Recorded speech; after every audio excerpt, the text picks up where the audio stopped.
Rogan he's become kind of a touchstone, a cultural touchstone, and everybody kind of wants a piece of him right now, whether they like him or they hate him.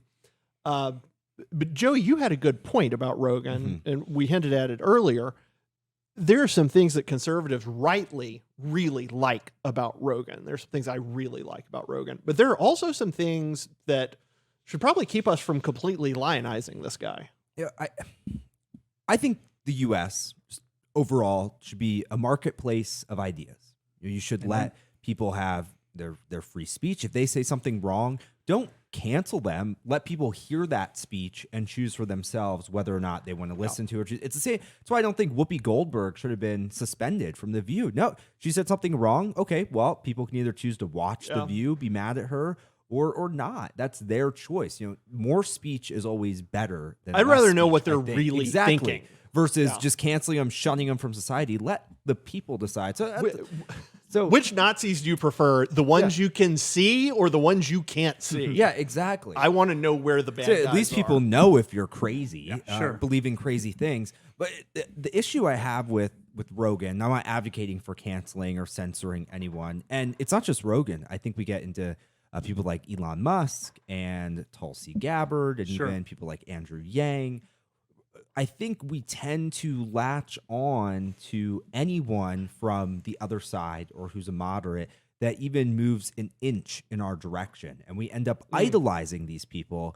And, there's people talking about Rogan being a new face of the conservative movement. And I don't think that Rogan I don't think he's is quite a new we face of the understand conservative conservatism. movement. Yeah, exactly. And how Elon Musk could be a leader in conservatism. And I don't think that's the case. I think it's dangerous to get into territory where we idolize these people who really fundamentally aren't conservatives. And, we should beware of idolizing someone who has basically been, he was a huge Bernie Sanders supporter. He's an avowed socialist and he does drugs and all kinds of things. But I appreciate Rogan because he'll have anyone on his show. He's a great interviewer. He's open to all ideas. He doesn't have an agenda when he interviews. And I respect him. And I think his voice is very important for that. But in my opinion, I think we should tread carefully in idolizing him. Yeah, Joey, I like what you said a lot, and that is the free and open exchange of ideas. And let's be willing to hear those things. Absolutely. And nothing gives us nothing anywhere says that we don't have a right to be offended from time to time. It's just how we react and respond to that. Yeah. And I often say, hey, let's have a dialogue.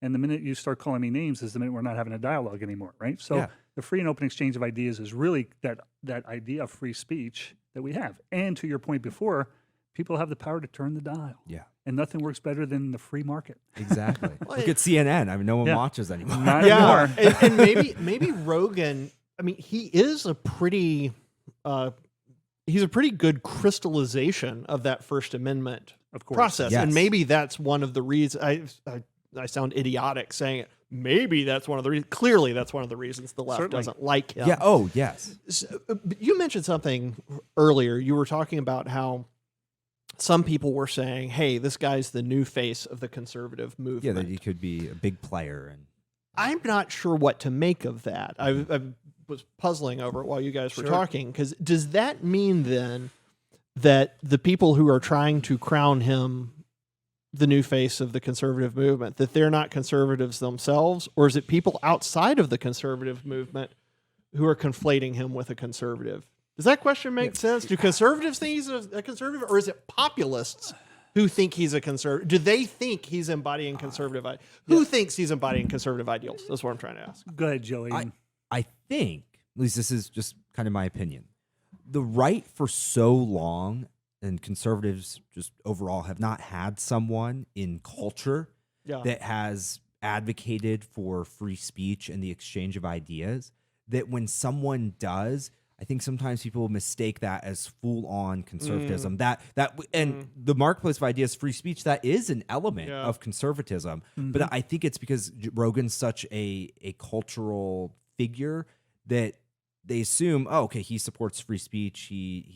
The left wants to cancel him, so he's conservative. So it's almost he's the Trump effect. Yeah, I think it's almost the Trump effect. I think it's like that. I don't think that conservatives aren't conservative for thinking that. I think it's just they're so desperate, and I think we all have been, for people in culture Yeah. to come over to our side and give a voice to some of our ideas. Because Rogan can impact culture. He certainly can. He does. Clearly does. So I think it's just latching on to that, in my opinion.